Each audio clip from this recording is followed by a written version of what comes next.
Hi everyone, it's QuickyBaby and welcome back to World of Tanks, and also welcome to arguably the best game of 2021, at least with regards to experience, that has been uploaded to the What Replays website. So if you had a better game than this with regards to experience, you should have uploaded it and then I would be featuring your video right now. So before we introduce our hero, let's take a look at what kind of equipment they're using. They're using a gun rammer inside the firepower slot, they're using the enhanced modification, and they're using a Bond turbo on this tank. But without further ado,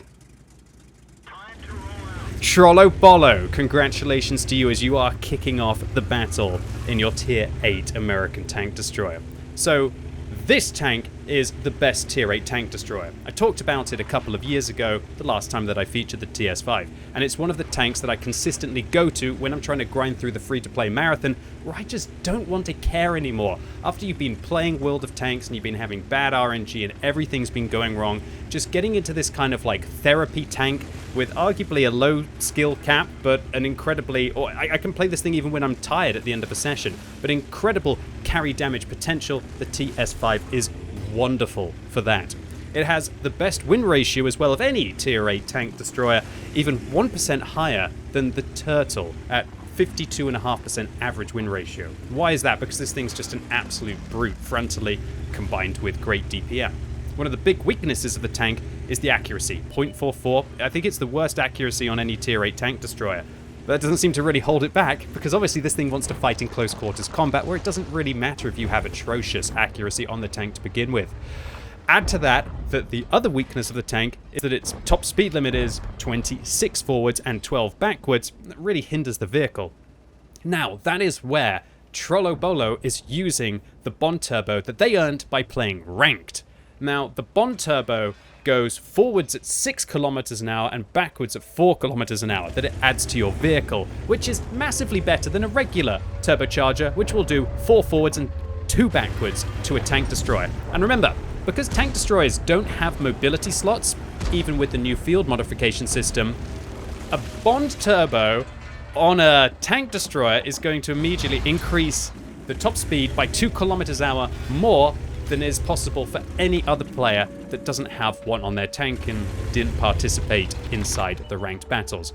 Immediately, this gives the TS5 a huge advantage with a Bond Turbo, like all tank destroyers, because you are going to be able to go at 32 forwards, allowing Trollo Bollo to race into position, but arguably not have done anything with it so far. But the reverse speed is wild. A tank that is meant to be slow going backwards, that allows its opponents to be able to get its side, going backwards at 16 kilometers an hour, that's faster than some tier 10 mediums, I'm looking at you CS63, are able to, albeit if they're not using a turbocharger.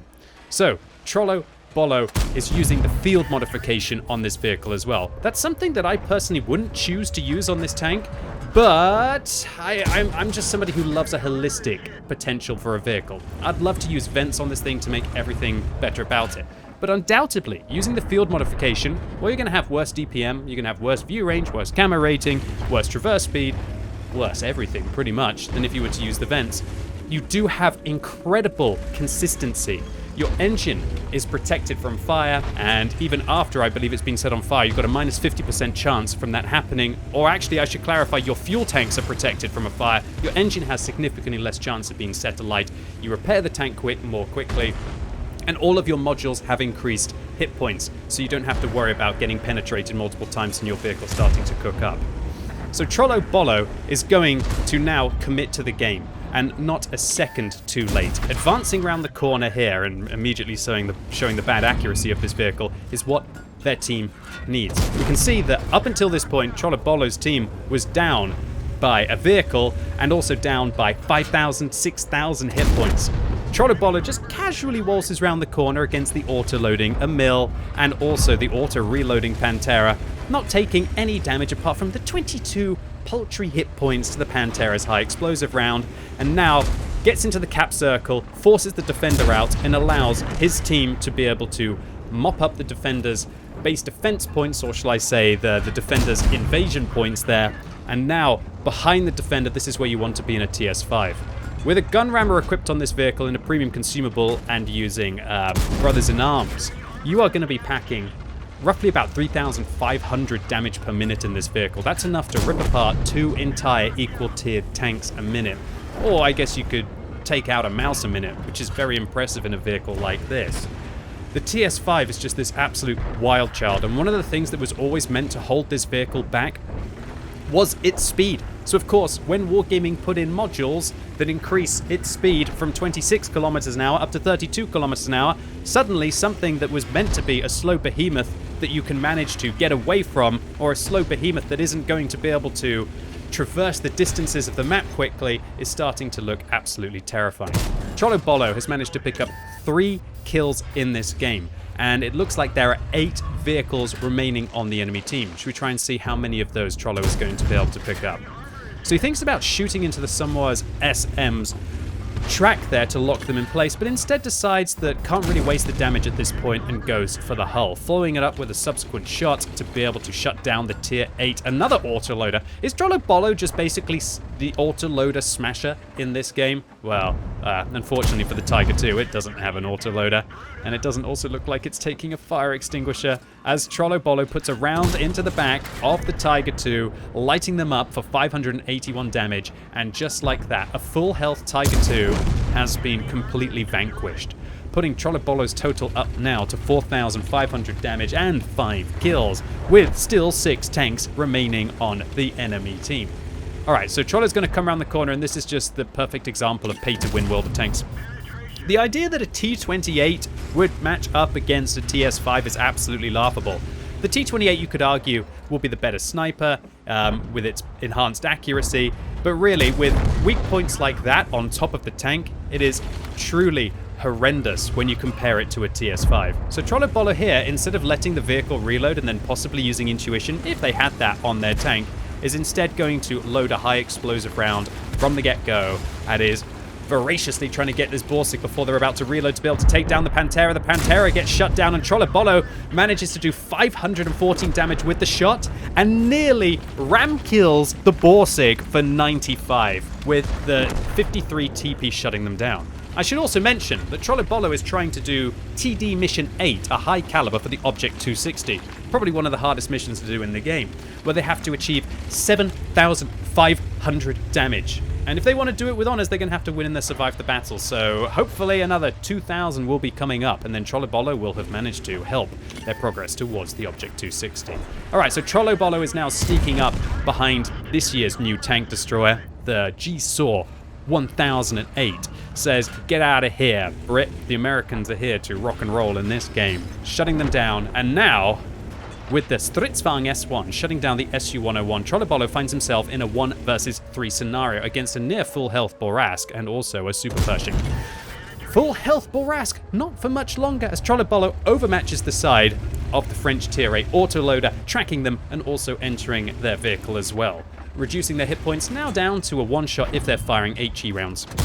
Trollobolo, getting lucky here with the fires, sets the Super Pershing alight, tracking them in the back of their vehicle, and I love the way that they're playing right now. That is aggressively. Do you see that Borask sneaking up behind them? Clearly Trollobolo has to watch out for that. How did he manage to ram a Super Pershing for 86? I guess this vehicle was never really intended to be able to drive around at the voracious speed that it's achieving. And with that fire and the kill, we can see that Trollobolo is now up to 7,500 damage. Congratulations to you, Trollobolo. You've managed to get yourself one of the hardest missions to do in the game, but you've still got 2 vehicles left, including arguably the best medium tank. Who will win, the medium or the tank destroyer?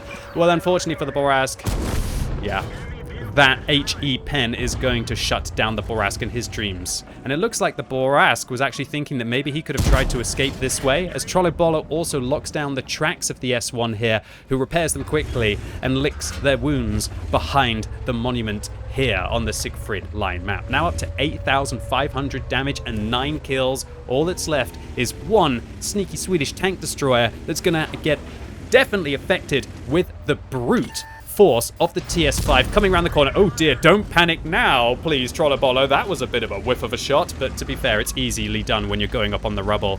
And this is just cruelty to Swedish glass cannon tank destroyers, as Trollobolo loads the shell to have the highest experience game of 2021, saluting the camera at the end What a ridiculous round. 9,000 damage and 10 kills. Simply preposterous stuff. Although I do wish it had been in a different tank. This is how extreme of a game you have to have in the TS5 for me to want to feature it. If this had been in any other tank destroyer, this would probably be one of the best tank destroyer games I've ever seen.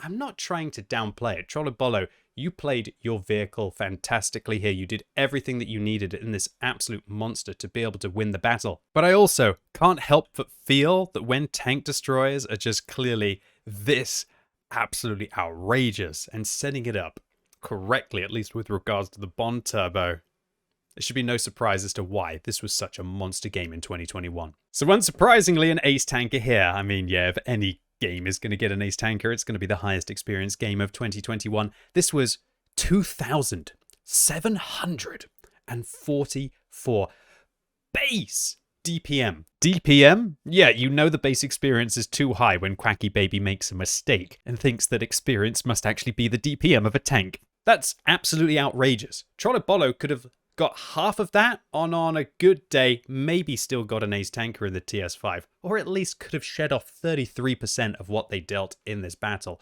This is an ace tanker and then about 30 or 40% on top. That's 9,000 damage. But if you were in a tier 10 tank destroyer, you would probably be leaping up for joy, maybe flip your desk, or I wouldn't recommend that actually. And 10 kills as well, securing a Pulse medal to be able to destroy 2/3 of the enemy team. This was outrageous.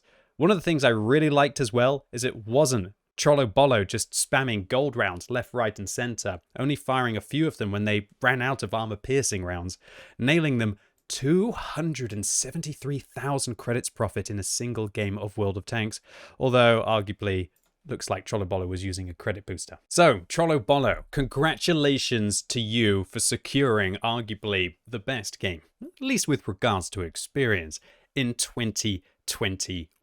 Considering the millions and millions and millions and millions of games that were played in World of Tanks, that is certainly quite an achievement. And a massive thank you to you for uploading it on the What Replays website for the community to enjoy. And I hope you felt that I added to it with my commentary. And I hope all of you out there enjoyed this video as well. If you did, give it a thumbs up, but if you hated it, give it a thumbs down. And let me know in the comments if you're surprised the TS5 was able to achieve the highest experience in World of Tanks this year. And also let me know, what is your experience record on what tank in the comments down below. And as always, thank you so much for watching. You've been epic, and hopefully I'll see you soon.